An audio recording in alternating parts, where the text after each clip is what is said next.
বিকেলবেলা আমি ইফতারের আয়োজন করছি। এই সময় আমার মেজো চাচা শ্বশুরের মেয়ে বিথি এলো। এসে খানিক সময় দাঁড়িয়ে থেকে বলল, তুমি দিন দিন সুন্দরী হচ্ছ ভাবি, তোমায় দেখে হিংসে হয়। আমি হাসলাম, বললাম, নিজের চেহারা আয়নায় দেখেছিস কখনো?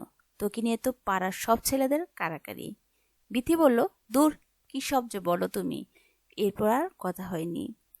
বিথি রান্নাঘর থেকে বেরিয়ে গেল। এর আধ ঘন্টা পর সে আবার এলো, এসে বলল, ভাইয়া কোথায়? আমি বললাম, কোন ভাইয়া? বিথি বিরক্তি নিয়ে বলল, তোমার জামাই ভাইয়া।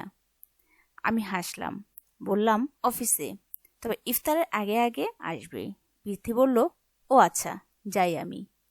আমি বললাম, ইফতার করে যা বিথি, থাক গল্প করি। বিথি বলল, না ভাবি, যাই, বলে চলে গেল। এরপর সামনের 2-3 দিন এলো না। আমি 2-3 বার ডাকলাম, তবু এলো না। ভাবলাম রাগ করলো কিনা, কে জানে। সে এলো 4র্থ দিন। তার হাতে একটা ফাইল, ফাইলের ভেতর কাগজ।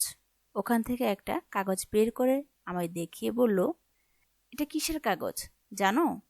আমি বললাম, কিসের? বিথি বলল, বিয়ের। আমি বললাম, কার বিয়ের? বিথি বলল, আমার। আমার বিয়ের? আমি অবাক হলাম, ভীষণ রকম অবাক হলাম।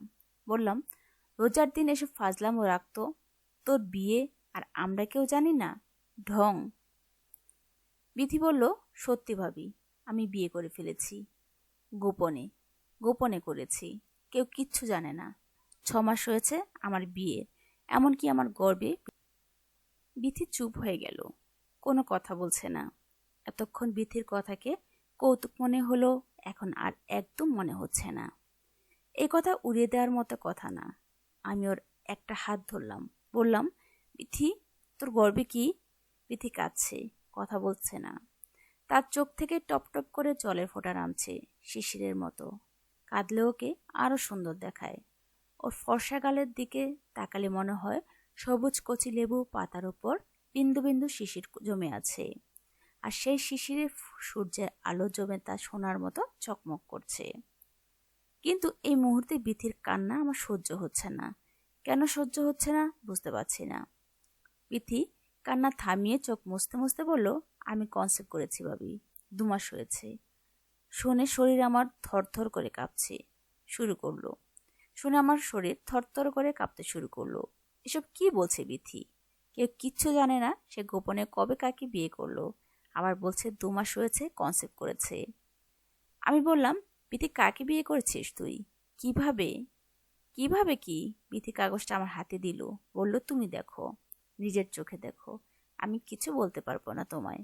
আমি কাগজ হাতে নিয়ে যখন বরের নাম পড়লাম এবং বরের পিতার নাম পড়লাম, তখন মনে হলো আমার পায়ের নিচ থেকে মাটি সরে যাচ্ছে। মনে হয়েছিল আমি সাগরের অথই জলে নিমজ্জিত হয়ে যাচ্ছি। আমি পাগলের মতো এলোমেলো হয়ে বিথির দিকে তাকালাম, বললাম, বিথি, এসব কি? কি এসব? রাগে অগ্নিশর্মা হয়ে উঠে কথাটা বললাম। বিথি নিচের দিকে তাকিয়ে বলল, ভাবি, আমি কি করব এখন? মা শুনলে গলা টেপে মেরে ফেলবে আমায়। কাউকে কিছু বলতে পারছি না। আমি কিছুই বুঝতে পারছি না। সে আমার স্বামীকেই বিয়ে করেছে গোপনে, গর্ভে তার বাচ্চাও ধারণ করেছে। এখন এসে আমার কাছেই বলছে আমি যেন এর সমাধান বের করে দিই। এমন দৃশ্য দেখার আগে আমার মরে যাওয়া উচিত ছিল। আমি বললাম, বিথি, আমার চোখের সামনে থেকে চলে যাবুন, আমার মাথা খারাপ হয়ে যাচ্ছে, খুন টুন করে ফেলবো কিন্তু। বিথি বলল, কাগজটা দাও। আমি কাগজ ছিঁড়ে টুকটুক টুক করে ফেলবো। তারপর বললাম, এখন নিয়ে যা কাগজ, হারামজাদি। বিথি কিছু বলল না, চুপচাপ চলে গেল। অদ্ভুত বিষয় হলো, সেদিন আর অফিস থেকে আমার স্বামী আহাদ বাসায় ফিরল না। তাকে ফোন করেও পাওয়া গেল না, ফোন বন্ধ করে ফেলে রেখেছে। আমার শাশুড়ি তার মেয়ের বাড়ি বেড়াতে গিয়েছেন। তাকে ফোন করে সব বললাম। তিনি বললেন, কাল সকালের মধ্যে বাড়ি আসবেন তিনি। আমি যেন চুপচাপ থাকি, যা করার তিনি এসেই করবেন। কিন্তু আমি বুঝতে পারছি না করবেনটা কি তিনি, কিংবা আমি নিজেই কি করব। শুধু বিয়ে করে নি বিথি, তার পেটে আহাদের বাচ্চাও আছে। এটা কি বললে সমাধান হয়ে যাবে? সমাধান হবার মতো বিষয়? শেষমেশ এই ঘরে টিকে থাকলে বিথিই থাকবে। আমার বিয়ে 4 বছর হয়েছে, এর মধ্যে এর মধ্যে আমি কনসেপ্ট করতে চাইলেও আহাদের জন্য পারিনি। আহাদ সবসময় একই কথা বলেছে, এখন না, চাকরি বাকরি করে কিছু ক্যাশ হোক, টাকা পয়সা জমা হোক, এরপর ওসবের চিন্তা করব। আমি তো বোকা, অত কিছু বুঝিনি, তার কথাতেই মেনে নিয়েছি। আচ্ছা, এটা কি আহাদ পরিকল্পনা করে করেছে তাহলে? কেন করলো এমনটা সে? আহাদ কি তাহলে আগে থেকেই চাইতো আমি সরে পড়ি, আমি তার জীবন থেকে দূরে সরে যাই? আমি কিছু বুঝতে পারছি না, আমার মাথা খারাপ হয়ে যাচ্ছে, ইচ্ছে করছে গলায় ফাঁস দেই, মরে যাই। বাবার কথা খুব মনে পড়েছে। তিনি অসুস্থ মানুষ, আজ এ অসুখ কাল সে অসুখ।